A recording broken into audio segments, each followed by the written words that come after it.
Let A symbol B mean to subtract A from B and then square the result. Let A symbol B mean to multiply A by B and then subtract A and B from the result. For example, 2 symbol 5 equals 5 take away 2 squared, which is 9. 2 symbol 5 equals 2 multiplied by 5 take away 2 plus 5, which equals 3. 8.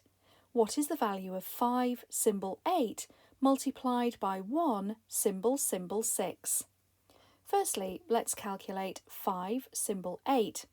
This means we need to subtract 5 from 8 and then square the result. 8 take away 5 is of course 3, and 3 squared is 9.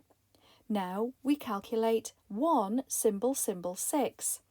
This means that we should multiply 1 by 6 like this, and from that we should subtract 1 plus 6 like so. So 1 times 6 is 6, and 1 plus 6 is 7. 6 take away 7 is minus 1.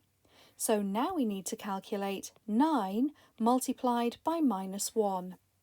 9 times minus 1 would be minus 9. So minus 9 was the correct answer to this question.